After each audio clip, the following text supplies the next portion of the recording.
And welcome back to the Crochet Crowd. So, my friends at yarnspirations.com. We're doing the snow days with hot chocolate. This is considered week number 2, but I'm going to add a little bit of week number 3 to this because I think you'll be excited that once you get all these 12 little squares done, you're going to want to know how to put it together. And then I also want to do the first round that once that's together. So it's a bit of a process because not only are you going to want to block the middle one to be able to sew it to this piece here, but you're going to want to block the whole piece, which means kind of just spray it with some damp water, just lay it flat to dry and make sure that it keeps its shape. So that's one of those things that you have to do. Remember with the acrylic yarn, once you block it the first time, it's good to go. It's not like a wool product where you block it and then you wash it and then you have to reblock. Acrylic kind of keeps its own blocking for then on. So let's begin and let's get more into detail with these little squares, and then we'll talk about week number 3 and show you how to do the assembly. So we need to create 12 of these little squares. So you're going to see it looks like this, and they're very similar to the big one. The only difference is that you see this red that goes around for the first time in order to have it to turn into a square. That's a little bit more complex than this because of the sizing. So that's something that you'll have to pay attention to. And so you'll find a whole diagram available on page number 3. Here's my tip for you. I would do everything in the white first. So do all 12 of the white first, and then come back and then do all of the other bordering colors with the red second. It's less for you to remember because once you get this into your head, it really works itself out. Let's take a look at the sample I've been working on behind the scenes. So what I'm doing for you is that I'm just showing you how to do the basic steps, and once we begin to do the rest of this tutorial after today, all I just needed to do is to one corner to show you the repeat to get to the next corner, and then you can build up on it. So my afghan that you're seeing here will never be a complete solid piece. It's just showing you how to do the steps.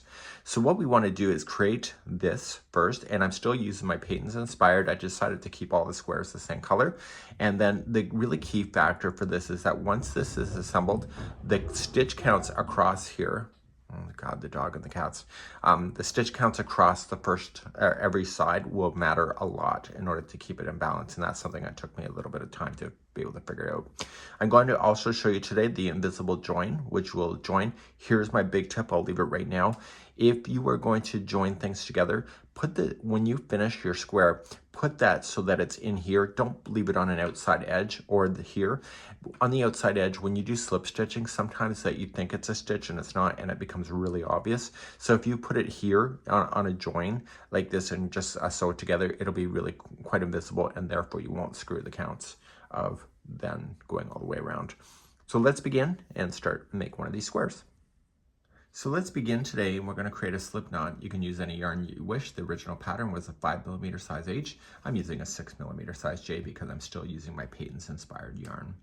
Let's chain 4. So 1, 2, 3, 4, and slip stitch to the beginning chain to form the center ring. So just yarn over, pull through, and this is the beginning chain as a ring. Let's do round number 1. In round number 1, we want to chain 3, which will count as your first double crochet. And then in the center ring, I need you to put in 11 more double crochets. Go right up over top of the straggler, the loose end, so that you can hide that in and not have to sew that in later.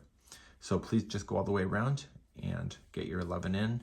So the 11 plus the chain 3 gives you a total count of 12, and I'll be right back in a moment. So with the chain 3 plus the 11, it gives you a total count of 12, and you'll be able to count that. So slip stitch it to the top of the first chain 3 to bring it to conclusion. If you went over top of the straggler, which I hope you did, just kind of pull on it a little bit and then trim it. That should never fall out on you. So now we have this, and we're moving on to round number 2. Round number 2, we're going to just chain 1 right where we're sitting, and right where you did the join, single crochet in.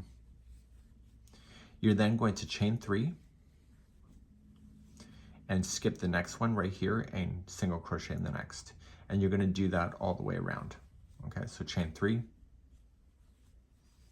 skip the next one, and single crochet in the next. Okay, so let's do this all the way around and meet me back just before you finish. So I'm coming back around. The first one always looks like there's 2 stitches, but this is part of that first one, so don't get confused by that. New crocheters get messed up by that, and maybe some of us old people too, meaning people that have been crocheting a while. So now you're going to just chain 3 and then just slip stitch to the first single. So what you want to do is you want to count and make sure you have only 6 chain 3 spaces. So 1, 2, 3, 4, 5, and 6. Let's move on to round number 3. So round number 3, right where you're sitting, you're going to chain 1 and put a single crochet into the single crochet. And now each chain 3 space is going to have the following information. It's going to have 2 singles first, so 1 and 2, and then I need you to chain 5. 1, 2, 3, 4, 5, and single crochet 2 more times into the chain 3 space. Okay, so that's all happening in one space. So single in the next single, and then repeat that same information in the next chain 3 space. So 2 single crochets first, chain 5, and 2 more single crochets in the space. Okay, and then single in the next single, and etc. Please do this all the way around. This is round number 3. So I'm coming all the way around. You should see 6 of these kind of petal spaces. You've already put a single crochet in this single, so when you get your last space done, just just slip stitch. I don't know why I'm saying that. Slip stitch to the first one. Okay, so that's what it looks like, and let's move on to round number 4. Round number 4, lots going on, but it's an easy repeat of 6 times going around. You're going to just chain up 1 and single in the same one that you did the join. And watch how we do this. We need to chain 2 to reach there first and single in the chain 5. We've done this in week number 1.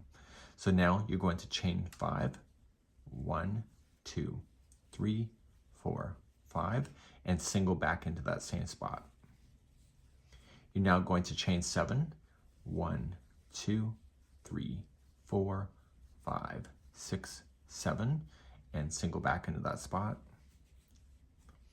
And then chain 5, 1, 2, 3, 4, 5, and then single crochet back in that spot. So it looks like a fleur-de-lis kind of concept. To get back to the next single crochet, you're just going to chain 2, reach on over, and single in the middle single crochet. And then I'll take you through one more repeat. So each one will look like this. So chain 2 to reach over first, single into the next chain 5. Chain 5 now, 1, 2, 3, 4, 5, single crochet in. Chain 7, 1, 2, 3, 4, 5, 6, 7, single crochet in. And now chain 5, 1, 2, 3, 4, 5, and single crochet in. And then chain 2 to reach over to the middle single crochet in this line here. Please do this all the way around. You'll have an exaggerated snowflake by the end of this round. So I'm coming all the way back around, and I've just chained 2 so I can reach over to the middle one that we started with. So just slip stitch it over. Finally set it right after all this time. And this is where this color will end. Of course, if you want to keep your colors going, that's up to you, but this is the snowflake that you see. We're going to just finish this yarn. Now I can't reach through the screen and make you weave in your tails as you go, but I would highly recommend it. Maybe leave me a comment. Are you a weaver inner as you go, or do you like to leave it all to the end and make your life rough? Some people don't mind at the end, but I certainly do mind. I'd rather just hide in my ends, just going back and forth the total 3 times inside. And it's better if you can split the plies, not just go in between the strands. And we can get rid of that. So we're going to be moving on now to the next round, number 5. And that's coming up. Let's begin the next round, number 5, a nice easy round for you. And I would recommend that you start with a standing single crochet. You notice that there's not a chain 1 in there in the video description. So go in the chain 7 space and just put this on the hook already and go in, yarn over, and pull through the 2 loops. Okay, that's a standing single crochet instead of attaching chain 1 and single crocheting in, so you're doing everything in one sweep. You're now going to chain 3, and I need you to treble into the next fleur-de-lis, the chain 5 right here. So ignore the chain 7, go into the chain 5 and do a treble. This is going to hold that in place. Then chain 1, and then treble into this chain 5 on this fleur-de-lis here, or this petal. So it's crossing over. And then chain 3. So 1, 2, 3. Come to the chain 7, it's the tip piece, single crochet, and do it that same step all over again. So chain 3, so 1, 2, 3, and then you are going to treble into the next fleur-de-lis over here, the chain 5, chain 1, and then come to this one here. So you're crossing over back, go right into the space and treble, and then chain 3, so 1, 2, 3, and single into the next chain 7. Okay, so everything's going to hold itself in a position. Please do this all the way around. This is round number 5. So I'm coming all the way around on number 5, and you're just going to slip stitch then after the chain 3 right to the beginning one, and that will conclude that one. So we're now going to move on to number 6, which is the hardest round I think of all of the entire blanket. I'm going to walk with you quite slowly through it so you can replay the video over and over.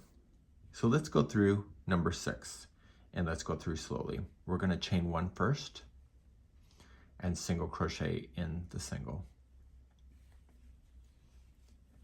See the straggler? Capture that inside the chain 3. And in the chain 3, you need to put in 2 single crochets first. So we have 1 and 2, and then a half double crochet in the same space.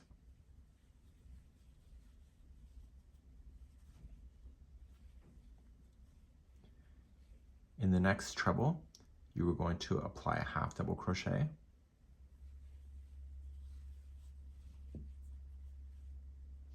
The next space here in between the two is going to be a double crochet.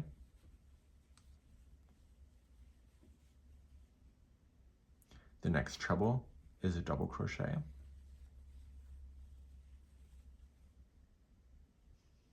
The next chain 3 space is going to be 2 trebles first.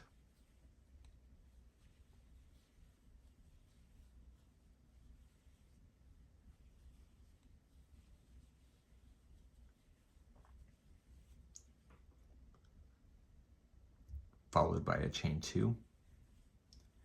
And in the same space, you need to apply 2 trebles and 1 double crochet into the same spot. So 2 trebles first.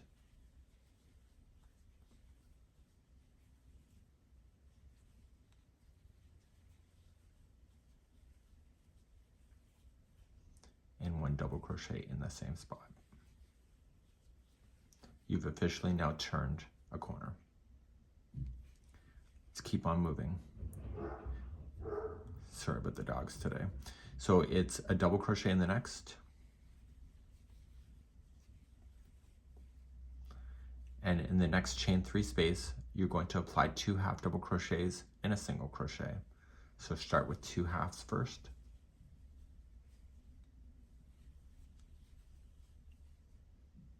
And a single in.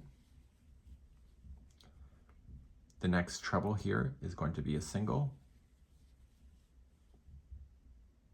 The next space between the 2 trebles is a single. The next treble is also a single. The next chain 3 space is going to be a single crochet first and 2 half double crochets.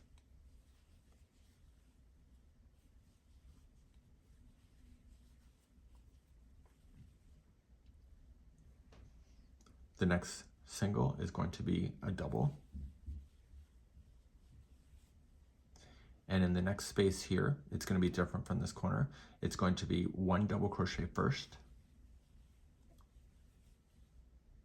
and then 2 trebles.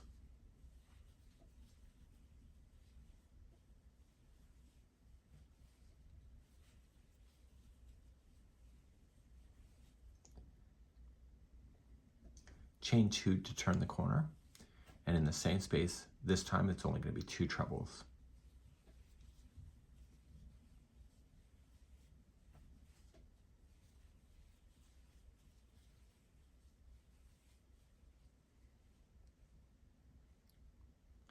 The next treble that you'll run into is a double crochet. The next space between the trebles is a double crochet. The next treble is a half double crochet.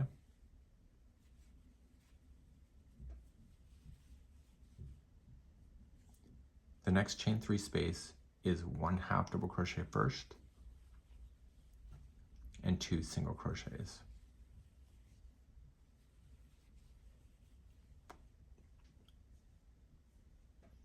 The next single crochet is a single, and the next chain 3 space is going to be 2 single crochets and 1 half double crochet.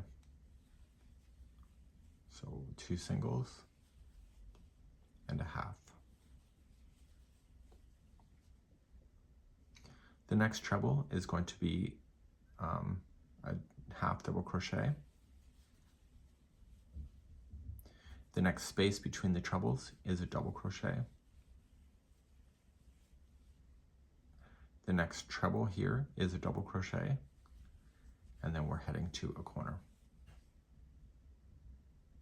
So the corner is going to be the same as this one right here. So we're going to start off, and you are going to apply 2 trebles first.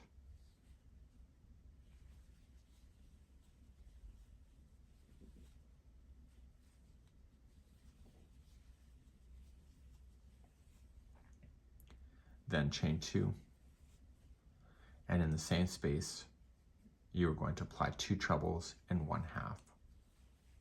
Sorry, 2 trebles and 1 double.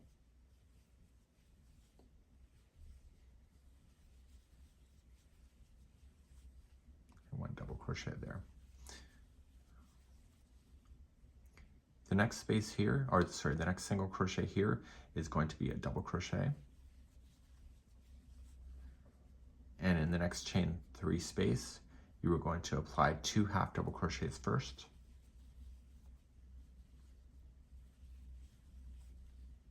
And then a single in.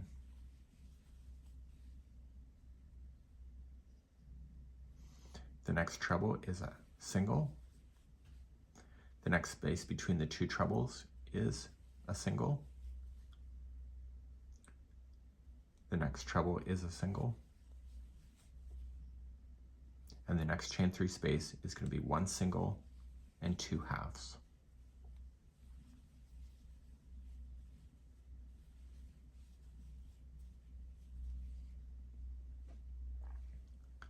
The next single is going to be 1 double crochet. And then this is the next corner. So how you start it is 1 double crochet first in the space and 2 trebles.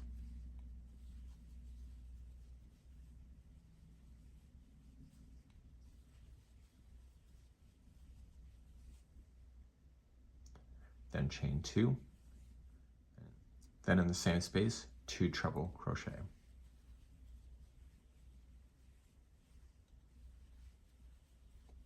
Okay, we're coming up to where we started. From here, it's 1 double in the next treble, 1 double in the chain space between the 2 trebles. The next treble here is a half. The next and final chain 3 space is 1 half and 2 single crochets. And this just took you all the way around. You're going to slip stitch. So in the video chapters, what you can do, you can see round number 6. Just go back to the video chapters, click around number 6, the time marker, and that'll take you back to the beginning to follow it around with me over and over as much as you need. Let's move on to round number 7. Round number 7 and the finale is going to be chain up 1 and single crochet in the same one as the join. And all you need to do is just apply 1 single crochet in each stitch going around. And then in the corners, it's unique. It's 2 single crochets, chain 2, 2 single crochets, and I'll be in a corner in a moment. So you don't need to count. You just got to slam in a stitch in every stitch. And corners, again, are 2 single crochet, chain 2, 2 single crochet. Please do this all the way around, and I want you to just to make a note when you get all the way around, don't accidentally put an extra stitch there, and I'll be right back in a second. So coming all the way around, remember what I kind of talked about, like a stitch not appearing to be a stitch, or appears to be a stitch and it's not? It's this one. That's not a stitch. That's just part of the first one. So people tend to put stitches in that one and then they end up screwing up their counts. So just slip stitch to the first one after that. Okay, so that is something that you can have. So now you can just fasten off this yarn, weave in your ends, and you're good to go.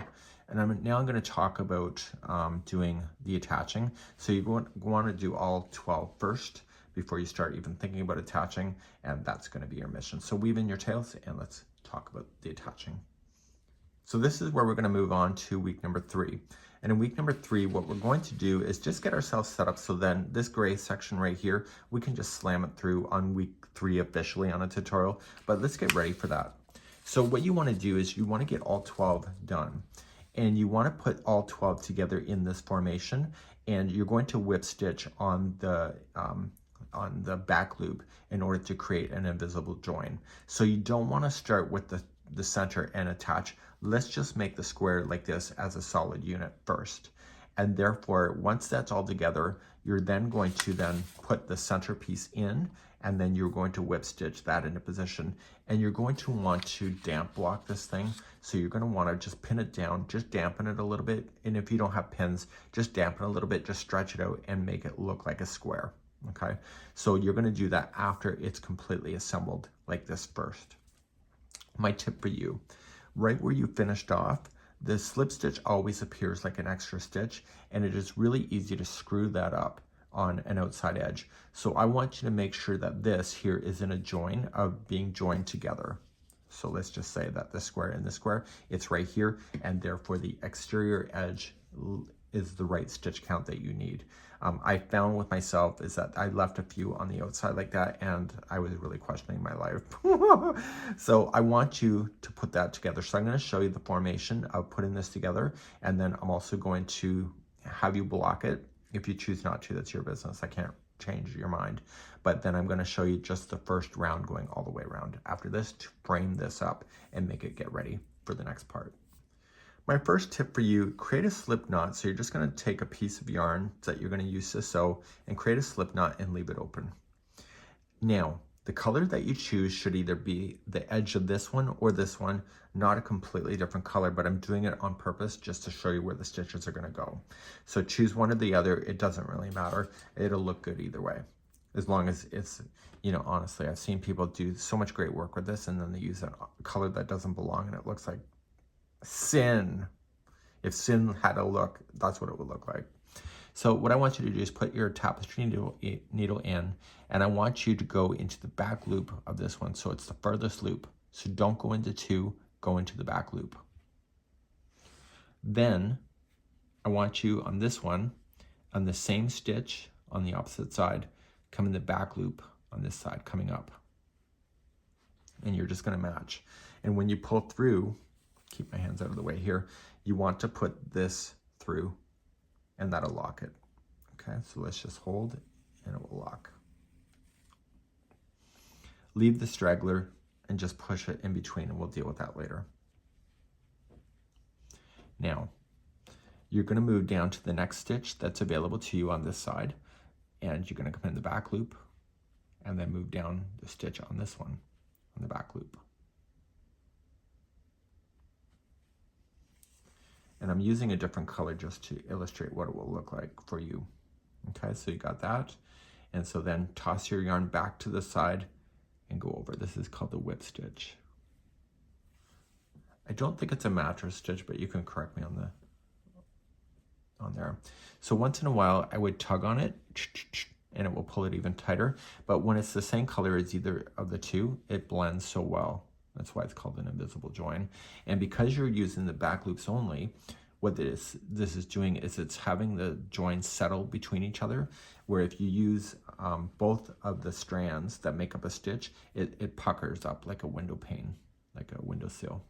And to me, that's not so enjoyable. So once in a while, just tug on it and you'll see it's tightening up. And you just want to work your way all the way down through the join. Okay, so some people really hate sewing, which is, you know, called a wambulance. But in actual fact, the way that I see it is that sewing is like one of the final steps of getting things done. So if this means that all the stitch work is kind of done and you're ready for this process. And again, just be consistent, kind of tug on it, and you see it's blending really well. That's what I would do. And so I'll meet you at the end of here in just a moment. I was kind of off by a little bit. So if you ever see that, you can always skip a stitch. You can't even see that you did, and especially if you're using the same color. So the off just means that it maybe just stretched slightly different. And so that's something that you can decide to do for yourself. Okay, so make sure that you create your own rules when the rules seem to be broken. So once you get this done, you're just going to turn it over and then just weave in your ends really nicely on the back, just going back and forth a total of 3 times. So I would tie it in a knot first, then back and forth 3 times, and then you can cut it right down. And therefore your join is flat, so there's no lip. Do you see any lip there? Nope, it's not there. And so what you want to do is create that formation of the square, and then we're going to then talk about the middle section that will go in. So let's do that next. Okay, so once you have this formation all done, you can block it before you put in the center. It's up to you. I don't know if I did or not. I don't remember. I don't think I did, but you know, who knows? This was done in August and it's now November. So what I want to do is get that formation done. Then what I wanted to do is that I want to put the center piece in. Now the center piece is going to stretch a little bit. So I purposely designed that so that it will stretch in a position, because nothing's worse than you have a saggy bottom. you know what I'm talking about. So what I did for myself is that I attached it with the stitch marker to the corners first. So before sewing, I attached it to each corner. Okay. Then I looked at the halfway point and I just kind of eyed it up, and I put in a stitch marker there in each one of the halfway points. So it was attached in all of these spots. This means that when I go to sew, that if I decide that this is the middle piece, if I'm deciding to sew and then something is going a little awry, you need to make sure that this always stays in the center, so you can kind of eye things and shift things a little bit and then continue to go. So my thing is that if you don't put this here and you're like almost a halfway across or whatever, and you realize that you got more stitches here than you did here, it throws it completely out of balance. So therefore you'll use the same concept of using the back loop only to join, and therefore it will look like this. Okay, let's just zoom you out a little bit here. Let's pull you out. And so you'll have this. So there would have been one here as well. So it would have followed all the way around. So you'll set it in, attach, and then you're good to go. So do that. We're then going to do the framed round. This is the most critical round of them all. And what I want to do is that I want to establish the round as you go around. Now, it's really critical. It took me a bit of time to design this because I'm not used to designing like this. And so what I want to do is that I have a bigger diagram here that's available for you on page number 5.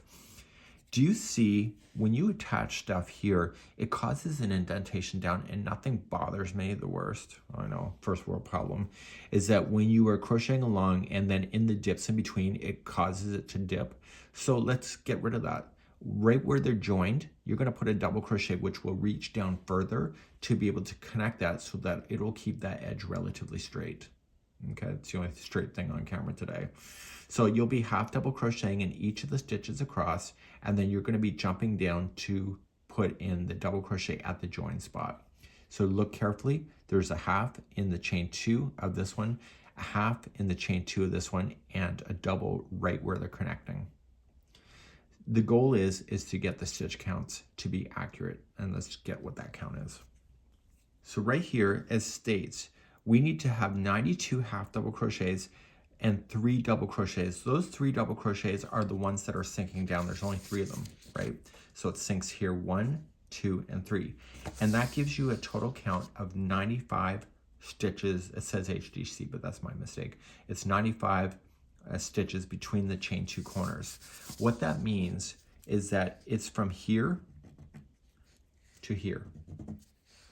Okay, so the chain 2 does not count as any stitches.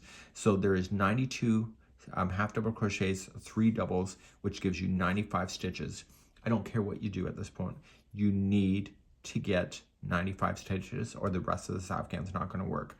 So if you have to fake it and put in a 2 together stitch in order to get back to 95 if you have an extra, or if you don't have enough, just slam in an extra half double crochet here and there in order to get it to balance, but it should balance. Okay, so this one took me a while to do. So what you're going to do is that you're going to attach to the corner, chain 1 and half double crochet into the corner. Then you're going to half double crochet in each of the stitches, including the chain 2 spaces, and then double crochet down and continue. And on this side, you will then put in a half double crochet, chain 2, half double crochet here. I want you to do this entire round. What I'm going to be doing on camera is slightly different. So the method to my madness, in order to show you, you have to assume that I have this done and I have my 4 squares across.